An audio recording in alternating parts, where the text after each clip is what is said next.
Yuk. Baiklah Bapak Ibu, Bapak Ibu yang berkenan Bapak Ibu.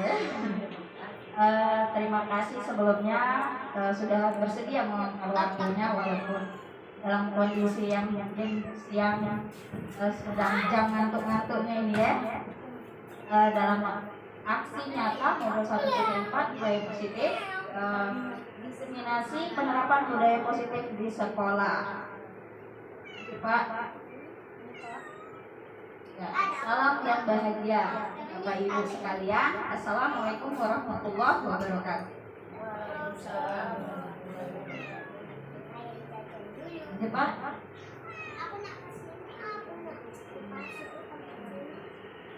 Lanjut Pak. Ini agenda kita pada hari ini itu pembukaan, kedua keyakinan kelas, tiga eksplorasi konsep, dan yang terakhir refleksi. Penutup juga ya, penutupnya lupa. Pak. Nah, sekarang sebelum kita ke kesepakatan kelas, kita buka dulu acara sosialisasi kita dengan melafazkan bismillah. Bismillahirrahmanirrahim. Dilanjutkan dengan kesepakatan kelas. Kesepakatan yang pertama adalah kalau ada keperluan yang ingin dibicarakan itu kita raise hand dulu, angkat tangan ya. Lalu yang kedua boleh sambil minum-minum kalau haus. Ketiga boleh sambil nyemil. Keempat dilarang merokok ya, tidak ada yang merokok ya. Yang kelima adalah tetap semangat mengikuti sosialisasi. Sepakat Bapak Ibu? Sepakat. Alhamdulillah. Kita lanjutkan ke pertanyaan pemantik. Tinggal Bapak Ibu jawab setuju atau tidak setuju saja. Yang pertama, hukuman dapat mendisiplinkan anak. Setuju atau tidak setuju? Setuju. Oke, lanjut ke pertanyaan kedua. Pemberian hukuman dengan hal positif seperti membaca atau membersihkan halaman sekolah dapat meningkatkan disiplin anak. Setuju. Oke, lanjut lagi yang ketiga. Memberi penghargaan dapat meningkatkan motivasi belajar anak.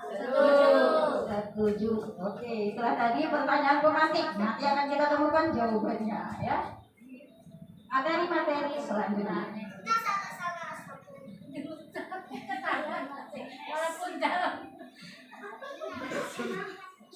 Oke, selanjutnya itu topik dalam eksplorasi konsep.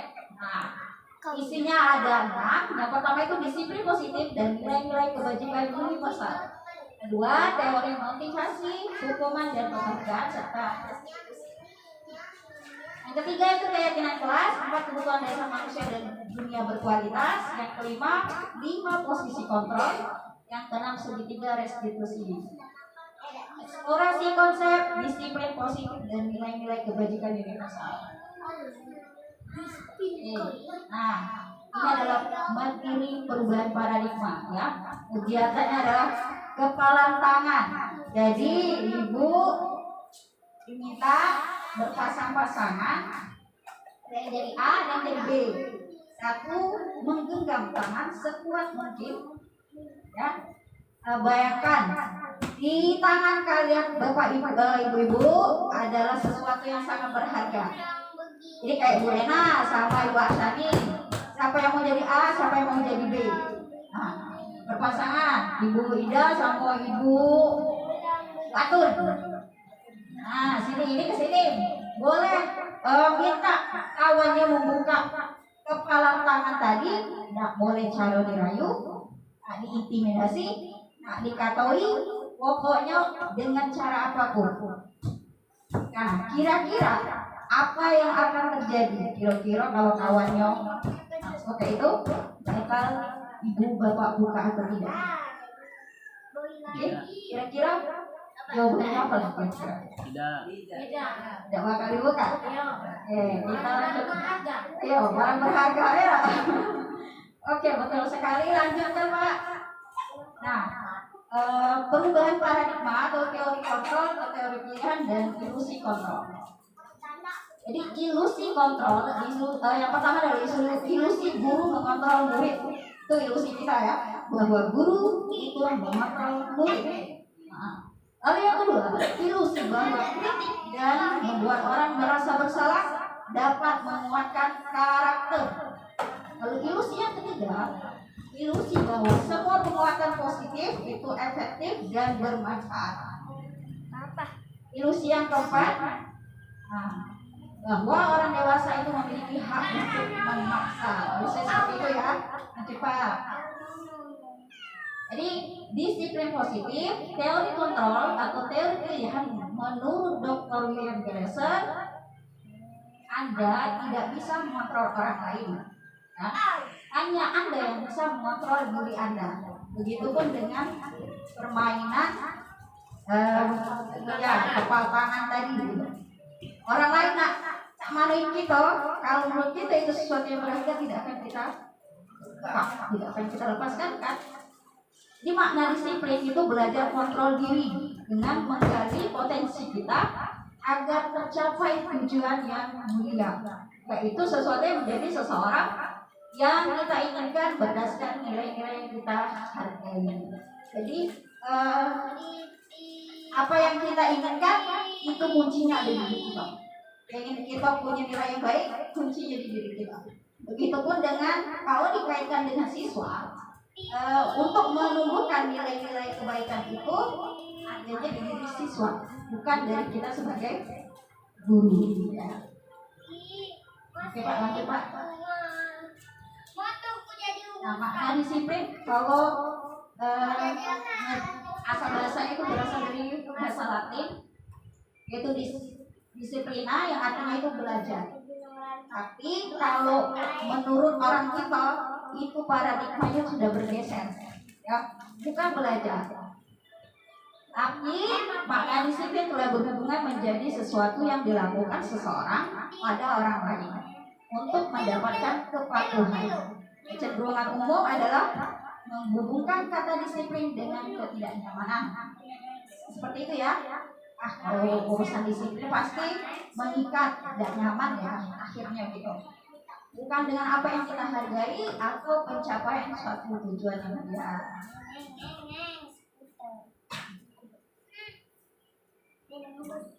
Nilai-nilai kebajikan universal.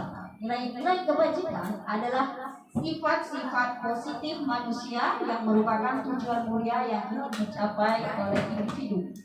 Nilai-nilai tersebut bersifat universal dan lintas bahasa, suku, agama maupun latar belakang. Setiap perilaku atau perbuatan memiliki suatu tujuan menurut Dr. William Glasser pada teori kontrol tahun 1984.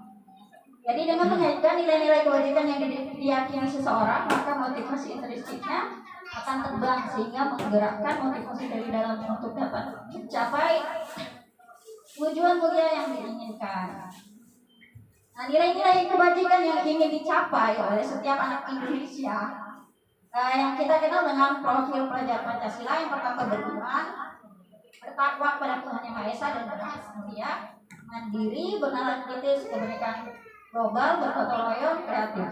Dan inilah nilai-nilai universal, nilai-nilai kebaikan yang harus kita bangun dari siswa kita, ya, yang kita kenal dengan profil pelajar Pancasila.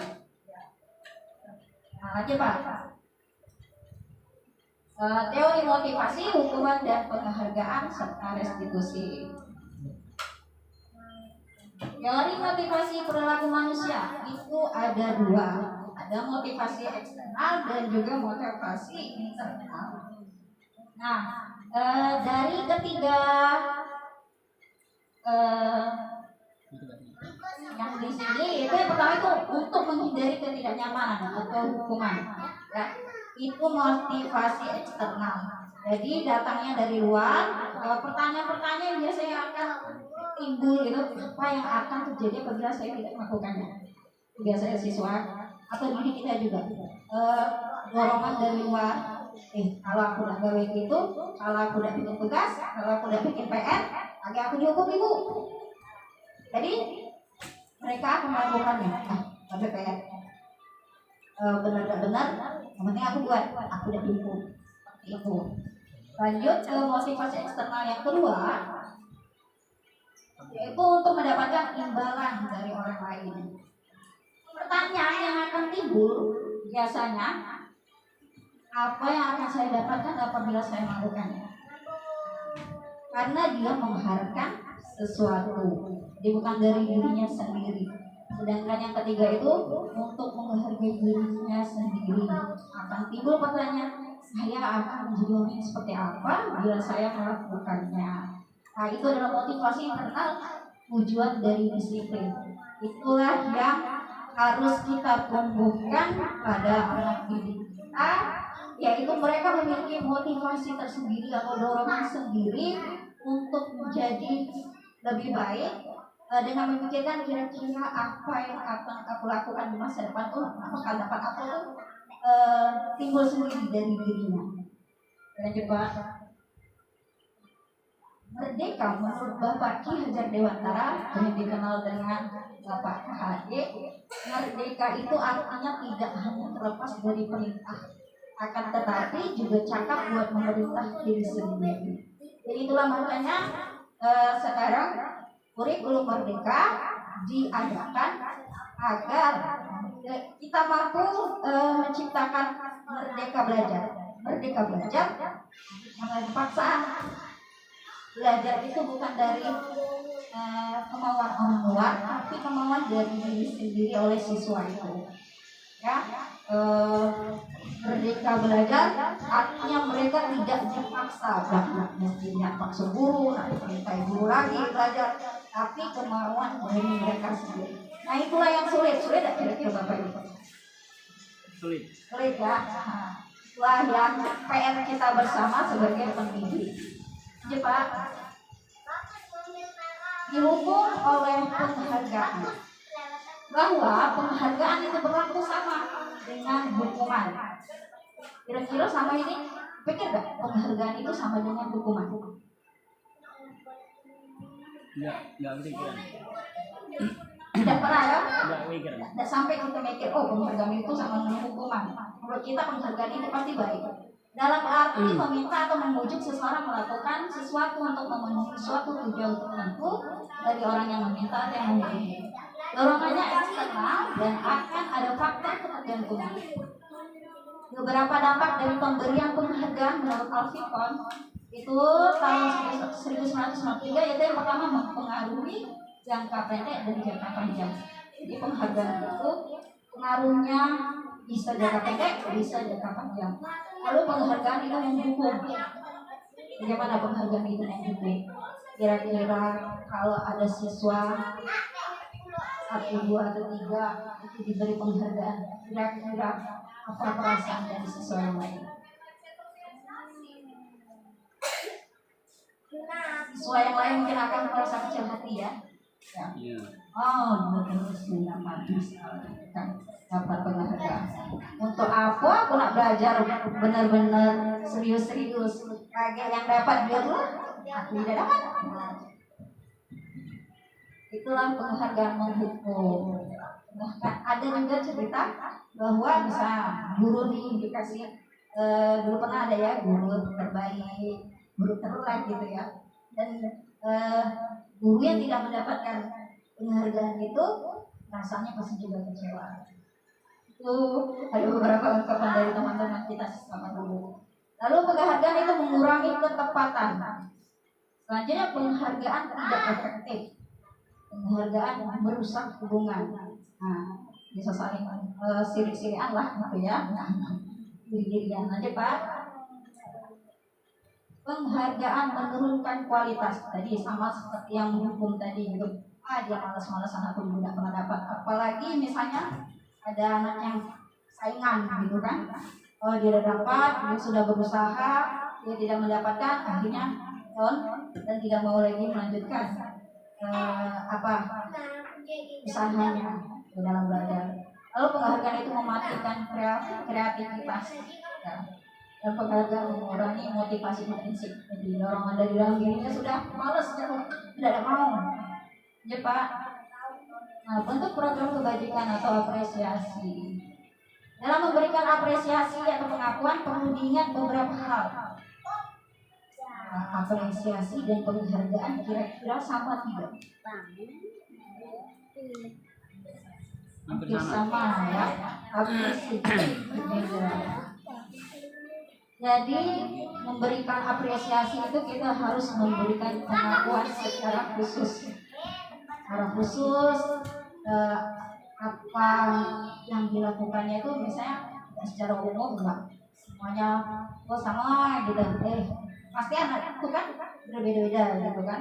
Jadi kita berikan secara khusus dan kita berikan secara pribadi, tidak dibuka umum kita muji yang ini tapi yang lain tidak dipuji. Jadi dipuji secara pribadi, secara khusus dan kepada semua murid secara bergantian dan secara konsisten.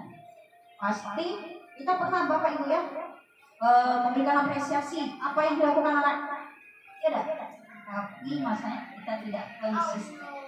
Nah, konsisten ini yang sulit. Lalu fokus juga pada proses, jadi bukan pada hasil, namun pada proses yang dilakukan siswa tadi. Kita contoh pengakuan atau apresiasi kebajikan. Ada terdiri dari pembuka, nilai kebajikan, dan situasi.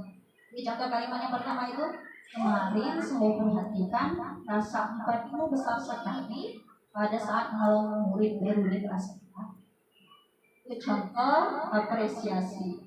Yang kedua, saya menghargai kepedulianmu pada saat kamu membantu teman-temanmu di tugas kelompok. Jadi apresiasi ini tadi diberikan dengan memperhatikan kondisi tadi ya. Lanjut Pak. Nah, perbedaan hukuman dan konsekuensi. Jika hukuman dan konsekuensi berbeda apa sama? Sama. Kalau menurut Pak Fani sama. Ibu yang lain? Sama. Bingung ya perbedaannya. Selanjutnya tindakan guru ya, mencatat 100 kali di dalam buku kalimat saya tidak akan terlambat lagi karena terlambat ke sekolah. Itu hukuman atau konsekuensi? Konsekuensi. Ada yang konsekuensi, ada yang hukuman tidak? Hukuman. Hukuman. Lari lari mengelilingi lapangan basket 2 kali karena terlambat ke sekolah. Hukuman. Murid diminta untuk push up 15 kali karena tidak menggunakan masker. Hukuman. Mengganti kertas tugas teman yang telah dicoret-coret. Konsekuensi. Membersihkan tumpahan air di meja tulis karena tersenggol pada saat belajar. Konsekuensi. Murid disuruh untuk tidak mengenakan sepatu seharian di sekolah karena tidak mengenakan sepatu hitam. Mengelilingi lapangan basket 2 kali.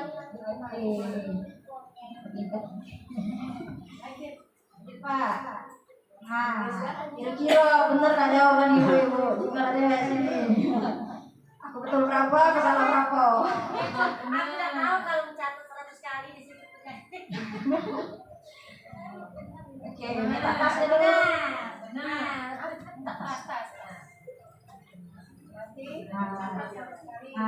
Tapi kok yang benar? Mengelilingi lapangan basket 2 kali. Hukuman itu karena adanya aturan sekolah. Iya benar. Oh ini salah. Jadi konsekuensi itu dia berhubungan. Oke, lanjut. Konsekuensi itu berhubungan dengan kesalahan yang diperbuat. Ya,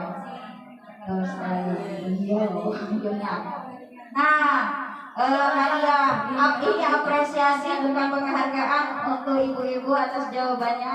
Semuanya dapat, boleh diambil satu persatu. Oke, lanjut Pak. Nah, ini adalah perbedaan hukuman dan konsekuensi. Kalau hukuman itu sesuatu yang menyakitkan, harus terjadi. Tapi kalau konsekuensi, sesuatu harus terjadi. Membuat anak sakit fisik maupun hati untuk jangka waktu lama itu hukuman. Tapi kalau konsekuensi, anak itu tidak nyaman dalam waktu jangka pendek, tak lama dia merasa sakit hati sama Allah. Boleh minjem dulu. Nah, menghayati. Agak ketemu Bu, ya. Ketemu kayak gantian kita di sini. Harinya aku, insya Allah, tak lama lagi ke Bang Marli. Iya, dilanjuti sama operatornya. Mahasiswa operatornya.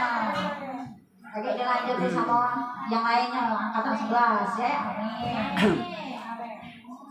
Lalu hukuman itu, anak itu akan membenci kedisiplinan. Nah, kalau konsekuensi anaknya akan menjadi disiplin. Hukuman paksaan, kalau konsekuensi itu stimulus tanggapan. Hukuman mendorong anak menyakiti diri sendiri, kalau konsekuensi mendorong anak agar mudah menyesuaikan diri. Hukuman konsep diri yang buruk, kalau konsekuensi itu adalah konsep diri yang baik. Anak belajar untuk menyembunyikan kesalahan itu hukuman, sedangkan konsekuensi anak belajar untuk mematuhi peraturan. Dan hukuman itu marah, merasa bersalah, dipermalukan, merasa tidak dihargai. Sedangkan konsekuensi kehilangan hak, dibuat tidak nyaman, dihasilkan untuk sementara. Aduh, tetap perasaan itu tetap ada. Apa itu manusia gitu kan? Tapi dia tidak lama.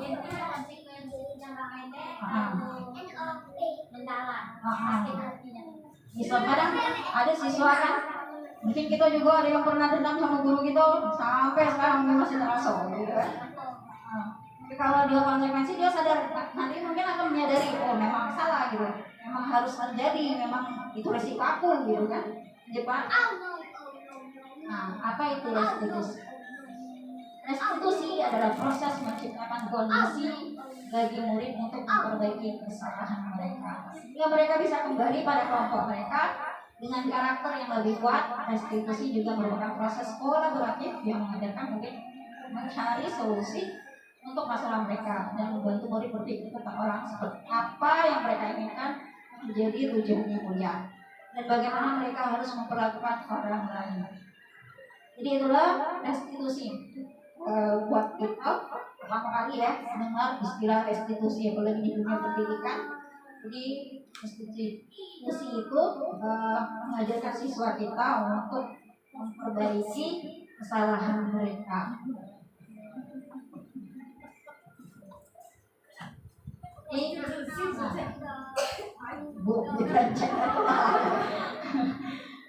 Identitas gagal dan identitas sukses itu hukuman itu sifatnya negatif, lalu konsekuensi itu netral, sedangkan restitusi itu positif. Dan inilah yang kita tuju, kita menghadirkan siswa yang bersifat restitusi.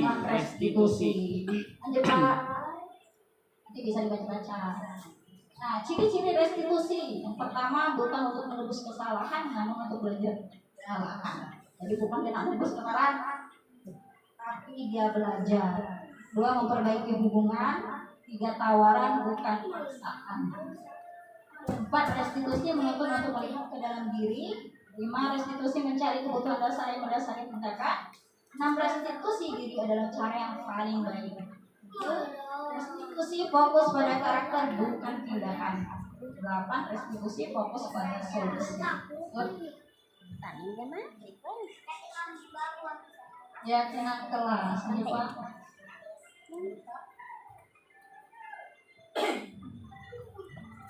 Mengapa tidak peraturan saja? Mengapa harus keyakinan kelas? Pertanyaan berikutnya itu mengapa kita memiliki peraturan harus menggunakan helm bila mengendarai kendaraan roda 2? Apa sih kita nak pakai helmnya kalau kita naik motor? Agar menjaga keamanan. Ya. Iya. Untuk apa? Yang pertama kali itu adalah untuk keselamatan. Iya.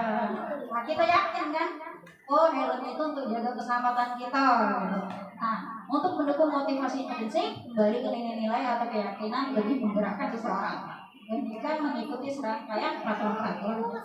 Jadi dengan keyakinan itu insya Allah akan lebih menggerakkan dari dalam, dari intrinsik ya, dibandingkan dengan peraturan-peraturan. Kalau peraturan itu memaksa dan terikat. Jadi peraturan selalu membalikan buku tapak pada tempatnya. Yakin kelasnya apa lagi saja Pak? Nah, peraturan itu selalu mengembalikan buku pada tempatnya. Keyakinan kelasnya itu adalah tanggung jawab. Dilarang mengganggu orang lain, itu keyakinannya menghormati orang lain. Hadir di sekolah 15 menit sebelum pembelajaran dimulai, menghormati orang lain dan berkomitmen. Mengapa hadir di sekolah 15 menit sebelum pembelajaran itu menghormati orang lain? Agar tidak mengganggu siswa yang lain. Iya, bukan apa sih, bukan disiplin gitu ya. Iya. Nah, tapi karena disiplin tadi kita apa pengertiannya? Disiplin tadi Belajar. iya. Jadi hadir tepat waktu atau sebelum memulai pembelajaran itu termasuk menghormati orang lain. Jadi tidak saling ganggu. Ketika kita sudah memulai pembelajaran ada siswa datang, Iya. itu kan mengganggu gitu. Bersama dengan menghormati orang lain. Lalu dilarang melakukan kekerasan. Itu keyakinan kelasnya keselamatan dan menghargai menghormati orang lain. Dilarang menggunakan narkoba untuk kesehatan, bergantian atau menunggu giliran, termasuk menghormati orang lain, bersabar, menggunakan masker, keyakinan kelasnya dari kesehatan, keselamatan. Jangan berlari di kelas atau koridor, itu keselamatan dan keamanan. Ya. Nah, ini contoh beberapa keyakinan kelas sudah diterapkan di kelas 2. Anak-anak diminta untuk ikut berperan menentukan kesepakatan kelas menggunakan post-it, tulis di kelas 2 mereka nyatakan lalu disimpulkan sama emaknya. Ini kesepakatan kelas 2 kemarin itu membuang sampah pada tempatnya, minta izin kalau mau keluar, saling menghormati. Dan menghormati itu banyak gitu ya, tidak saling mengganggu. Awalnya tidak apa hari jahil sehingga tidak menimbulkan perkelahian. Rumit memang pasti susah, apalagi kelas rendah gitu kan. Tapi pas tadi dicoba ditanya, ini ada kesepakatan kelas kita. Ingat Bu, katanya. Tidak, suruh lagi. Ini tidak sama. Dia ingat. Kesepakatan kelas kita yang pertama apa? Bersih kelas. Menjaga kebersihan. Dia bilang gitu. Yang membuang sampah pada tempatnya, mereka kerjakan sendiri. Tapi untuk menimbulkan keyakinan dari siswa itu sendiri butuh proses, masih panjang proses perjalanan mereka. Ya, tidak semudah menggalikan telapak tangan. Mungkin ada perubahan, ya perlu diiringi namanya anak-anak. Yang kita eksplorasi konsep kebutuhan dasar manusia di dunia berkualitas. Kebutuhan dasar manusia. Manusia itu memiliki kebutuhan dasarnya 5. Yang pertama itu untuk bertahan hidup. Kedua, mendapatkan kasih sayang dan bisa diterima. 3, penguasaan, 4, kebebasan, 5. Jadi kalau satu saja dari kelima kebutuhan dasar manusia ini tidak terpenuhi, maka akan mempengaruhi tingkah pola siswa kita itu sendiri. Kalau misalnya siswa itu tidak terpenuhi penguasaan tidak terpenuhi, maka dia mungkin akan menjauhi kawannya, saling bully. Nah itu karena dia merasa dia pengen penguasaannya ada pada dirinya, jadi dia bully kawan, bantu kawan, seperti itu. Maka kalau misalnya anak-anak kita ada tingkah yang wajar ya, kita cari tahu dulu apa kebutuhan dasar manusia, apa yang pengen dia penuhi. Maka di sekolah peran kita berusaha untuk memenuhi kebutuhan dasarnya itu. Ya, dengan pendekatan bisa kita tanya apa sih saya kesenangan. Yang kesenangan ini biasanya tidak main-main deh, kelas main-main itu dia dalam rangka memenuhi kebutuhan dasarnya kesenangannya. Ya, kalau pasti saya ngerti lah ya, anak kita seperti apa, kebebasan, coba. Eksplorasi konsep 5 posisi kontrol. Buat 5 posisi kontrol kita sebagai guru dan juga sebagai orang tua. Jadi yang pertama itu adalah posisi pendukung, kedua pembuat rasa bersalah, 3 posisi sebagai teman, 4 penonton, dan 5 manajer. Jadi motivasi kalau guru berbuat, misalnya kalau mendukung perbuatan kita itu arti menunjuk siswa, menyakiti, bisa juga menyindir. Kalau membuat rasa bersalah, kita berceramah dan mengatakan seharusnya ibu kecewa. Kalau membuat rasa bersalah itu kalimatnya pelan, mungkin kita capek menghadapi siswa tadi, sehingga kita mengatakan sesuatu yang membuat dia down. Parah rasa membuat bersalah. Siswa tersebut akan merasa bersalah dan mentalnya akan terganggu ke depannya. Itu baratnya membuat rasa bersalah. Dia lebih sadis dari penghukum sebenarnya. Atau kalau kita lihat penghukum mungkin marah ya, suara besar, hati menunjuk. Tapi ternyata pembuat rasa bersalah ini posisi yang paling jelek. Boleh digunakan membuat rasa bersalah itu dulu yang nomor membuat rasa bersalah. Iya. Dan mengatakan seharusnya ibu kecewa. Termasuk adalah kita tuh ada membuat kata-kata yang ada Iya. sesuatu kan. Ini banyak ini. Makin kita capek ngurusin mereka itu, gitu kan? Mana? Kasihan aku menanggung. Dan bla bla bla gitu kan. Tapi ternyata itu efeknya buruk. Mungkin kita kita lembut. Kalau membuat rasa bersalahnya kan berbicara dengan lembut, dengan suara yang lemah, gitu kan? Mengharap sesuatu kesian gitu. Tapi ternyata itu yang paling buruk dari 5 posisi kontrol. Kalau bagi teman membutuhkan alasan-alasan untuk muridnya, pemantau menghitung dan mengukur. Ini kalau pemantau dia dia dengan peraturan, disesuaikan dengan peraturan. Lalu yang terakhir adalah manajer. Kalau satu guru berkata kalau penghukum nih perkataannya, kalau kamu tidak melakukannya apa sih? Saya masukkanlah kau. Hasilnya itu siswanya akan memberontak, menyalahkan orang lain, atau bahkan berbohong. Aku nanti kan lalu kaitan dengan dunia berkualitas, murid meletakkan guru di luar dunia berkualitas. Jadi dianggapnya berkualitasnya baik menganggap kita. Lalu murid berkata, sebenarnya nanti itu marah-marah lagi. Marah lagi. Ya sudahlah, ulangi lagi, gitu kan? Dan dampak pada murid itu mengulangi kesalahan. Kalau membuat rasa bersalah, perkataan gurunya, kamu seharusnya sudah tahu, ibu lelah sekali mengatakannya, ibu stres. Hasilnya itu akan menyembunyikan, menyangkal dari berbohong, masih sama bohong juga istilahnya. Kaitan dengan dunia berkualitas, murid meletakkan guru di dalam dunia berkualitas. Murid berkata, maafkan saya. Lalu dampaknya merasa rendah diri. Nah, sebagai teman ini bisa ada 2, bisa positif, bisa negatif. Posisi kita sebagai teman dengan siswa. Guru akan membuatkan alasan-alasan untuk muridnya. Perkataannya, ayolah lakukan demi ibu.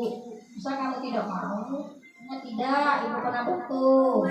Jadi hasilnya itu akan tergantung siswanya, akan tergantung dengan gurunya.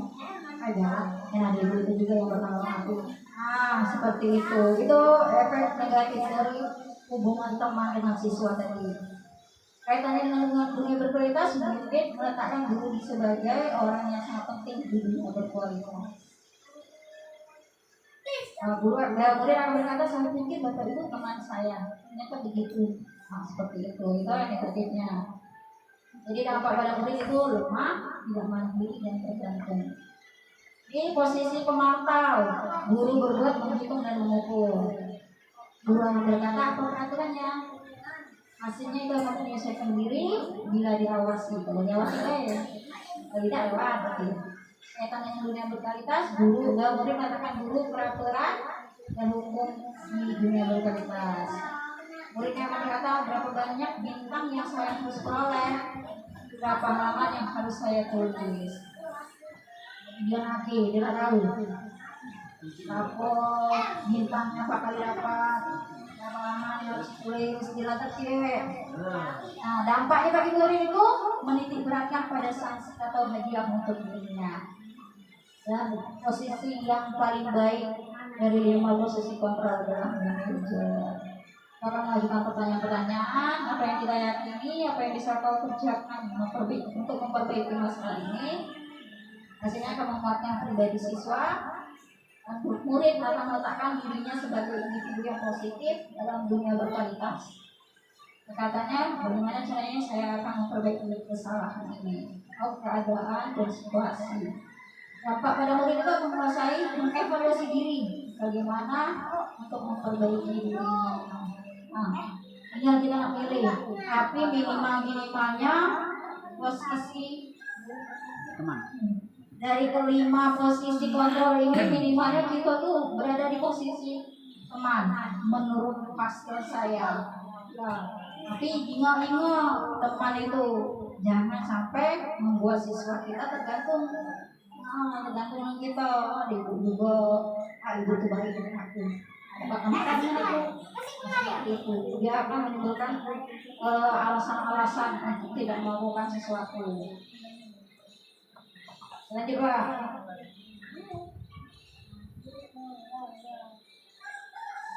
Kira pernyataan begini, saya kecewa sekali dengan kamu. Siapa yang mengatakan? Dari lima posisi kontrol tadi. Dari hukum, memberi rasa bersalah, teman, memantau dan manajer. Saya kecewa sekali dengan kamu. Teman, akal, membuat rasa bersalah.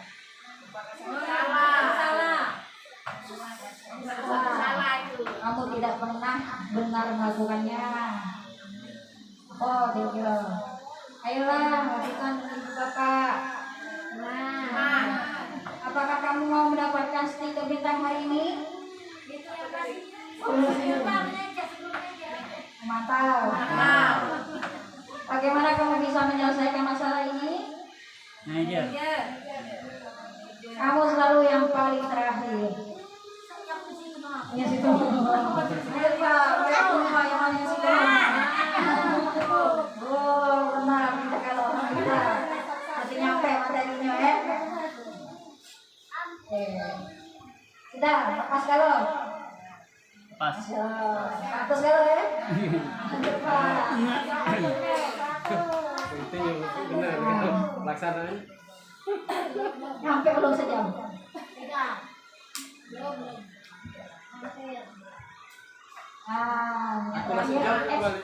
Eksplorasi konsep segitiga restitusi.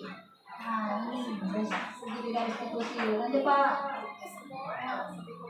Segitiga restitusi ini terdiri dari 3 langkah. Langkah yang pertama itu menstabilkan identitas. Jadi setiap orang pasti pernah melakukan kesalahan. Kamu bukan satu-satunya yang pernah melakukan ini. Kalimat yang digunakan dalam menstabilkan identitas pada siswa. Lalu setelah menstabilkan identitas, langkah yang kedua adalah validasi kebutuhan atau validasi tindakan yang salah. Kalimatnya yang biasa dikatakan, kamu tentu punya alasan mengapa melakukan itu. Adakah cara yang lebih efektif untuk mendapatkan apa yang kamu butuhkan? Lalu langkah yang ketiga dari segitiga restitusi yaitu menanyakan nilai-nilai apa yang telah kita sepakati. Kamu ingin menjadi orang yang seperti apa? Nah, itu adalah kalimat yang akan kita katakan di bagian menanyakan keyakinan. Juga menstabilkan identitas. Nah, inilah perkataan-perkataan yang akan dilakukan oleh guru untuk membuat anaknya merasa gagal karena berbuat salah, menjadi positif terhadap dirinya. Berbuat salah itu hal yang manusiawi, tidak ada manusia yang sempurna. Bapak Ibu juga pernah berbuat salah, kita pasti bisa menyelesaikan permasalahan ini. Bapak Ibu tidak tertarik untuk mencari tahu siapa yang salah, Bapak Ibu lebih tertarik untuk menyelesaikan masalah. Kalau kamu menyalahkan dirimu sendiri terus menerus, apakah kamu bersikap baik pada dirimu sendiri? Ini adalah perkataan-perkataan dari menstabilkan diri kita. Untuk validasi kebutuhan, kan? Perkataan-perkataan yang biasa akan kita lakukan itu adalah kamu bisa saja kan melakukan hal yang lebih buruk, tapi kamu tidak melakukannya. Kamu pasti punya alasan mengapa melakukannya. Apa yang penting bagi kamu, kamu boleh tetap berusaha menjaga sikap itu, tapi tambahkan sikap yang lain yang baru. Maukah kamu belajar cara lain untuk mendapatkan yang kamu butuhkan tanpa harus mengukur? Terakhir, apakah kamu bisa melakukan dengan baik besok lagi? Ini adalah kalimat-kalimat validasi kebutuhan atau memvalidasi tindakan yang salah. Mencoba dan menanyakan keyakinan kelas. Kita akan berkata, apa nilai yang kita percaya di kelas atau di sekolah kita? Ini kalimat yang akan menanyakan kesepakatan kelas, keyakinan yang telah kita sepakati bersama dengan siswa kita. Nilai-nilai universal apa yang telah kita sepakati? Kelas yang ideal itu seperti apa sih? Kamu ingin jadi anak seperti apa? Apa yang kamu rasakan ketika kamu melakukan? Kamu menjadi orangnya seperti apa? Good. Nah, berikut ini adalah contoh penerapan sebuah restitusi. Tidak tahu kayak gitu ya. Jadi contohnya, oke, mas contohnya tidak tahu ya. Jadi tadi Pak, videonya Pak, betul Pak, balik Pak.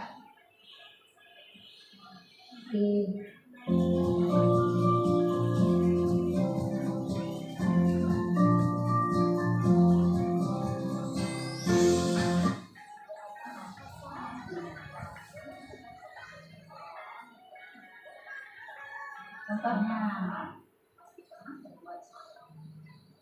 sekarang bagaimana? Apakah kamu mau memperbaiki semua masalah ini? Iya, Bu. Apakah kamu ingat dengan salah satu keyakinan sekolah kita yang terkait masalah ini? Ingat, Bu. Baiklah, Bu, saya akan membersihkan sampahnya dan tidak akan membuang sampah sembarangan, dan saya juga akan membantu menghapus Afifah. Terima kasih ya Sakti. Sama, Bu.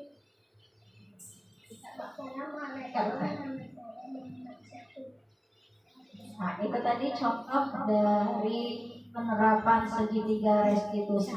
Jadi yang diharapkan dari siswa tadi, dia akan menyadari sendiri kesalahannya dan berusaha untuk memperbaiki tanpa kita yang memandu. Dia menyadari sendiri ketika kita tanya apa kesepakatan kelas, apa keyakinan yang telah kita sepakati. Seperti contoh, siswa tiba-tiba membuat sampah sendiri, itu membersihkan kelasnya sendiri. Kemudian yang ditanyakan adalah apa keyakinan kesepakatan kelas yang telah kita tentukan bersama.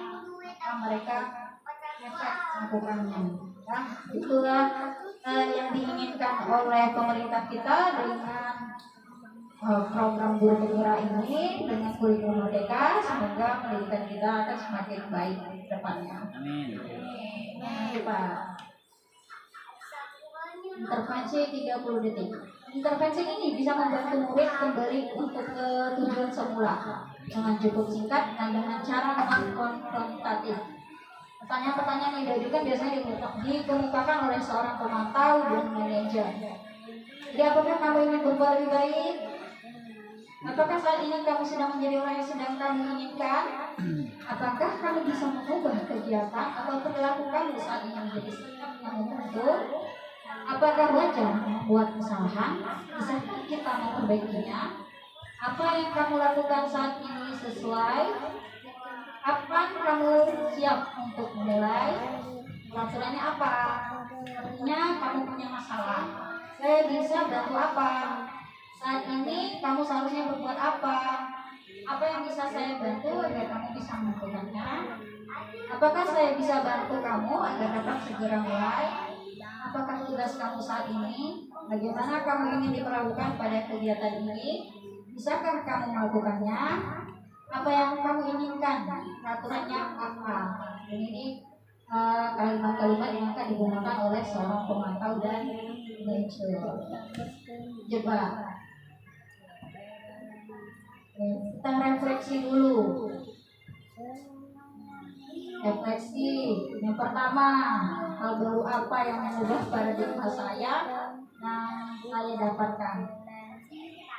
Bantuan Ibu dari pembelajaran hari ini. Belum habis, belum itu pergantian ada 4 tuh. Apa yang mengubah paradigma pandangan Ibu? Apa yang Ibu dapatkan hari ini? Ya, oke. Oke, Pak, sama. Menurut saya paradigma ini yang membuat kita bahwa kalau dalam memberi pendidikan kepada siswa tidak boleh menggunakan hukuman, tapi dengan cara konsekuensi. Ya. Terima kasih pada Ibu Mika. Itu yang kita dapatkan ya. Yang kedua, perasaan apa yang muncul selama mengikuti sesi ini, khususnya mengenai makna disiplin dan motivasi intrinsik. Disiplin tadi belajar, motivasi intrinsik tadi dorongan dari dalam siswa itu sendiri. Nah, apa Bu Lena?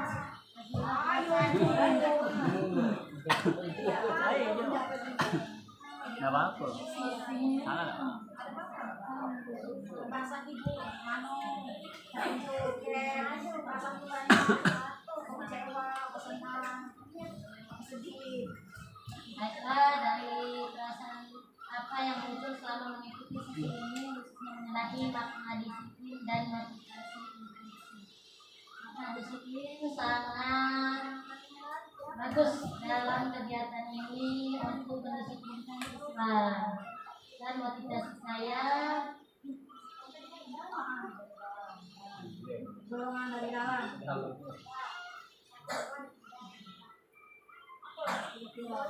Wow, dari tujuan kita tuh menggantikan dorongan dia nak berubah atas keinginan sendiri. motivasi siswa untuk belajar dengan dari diri sendiri, tidak tergantung dengan hukuman. Ya. Jadi bukan karena perintah ya Bu ya, tapi dari keinginan dari siswa itu sendiri. Betul sekali. Lalu yang ketiga, nah, peran Among seperti apakah yang saya telah lakukan selama mengikuti model ini? Peran Among, peran Cito dari 5 posisi kontrol tadi. Peran Among seperti apakah yang saya telah lakukan selama mengikuti model ini? Selama ini. Teman. Itu ya, Bapak kalau belum ikut Pak, mari. Teman.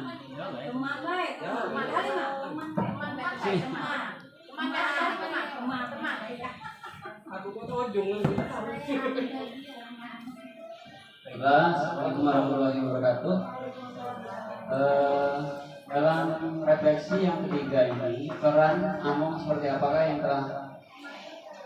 yang saya telah lakukan selama mengikuti modul ini? Dan tentunya kami dari kelas tinggi terutama itu masih berperan sebagai teman, karena untuk mencapai ke tingkat yang lebih tinggi yaitu manajer belum bisa, dan mungkin kedepannya mungkin bisa perbaiki dari diri kami sebagai peran among untuk menjadi manajer dalam menghadapi siswa maupun peserta didik. Dan untuk keempat, saya akan menjadi among seperti apakah setelah mengikuti modul ini.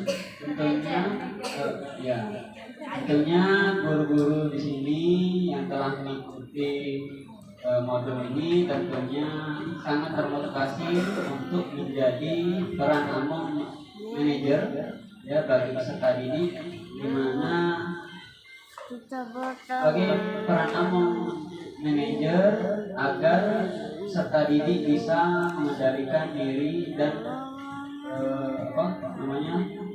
kontrol diri sendiri, jadi lebih baik guru maupun peserta didik. Baiklah, itu saja. Terima kasih.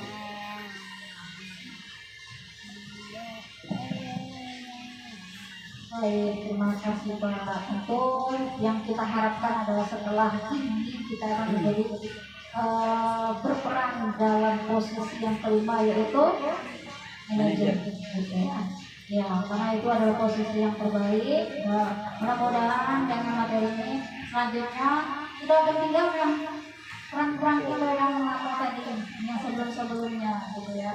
Baik jadi sebagai guru maupun sebagai orang tua di rumah.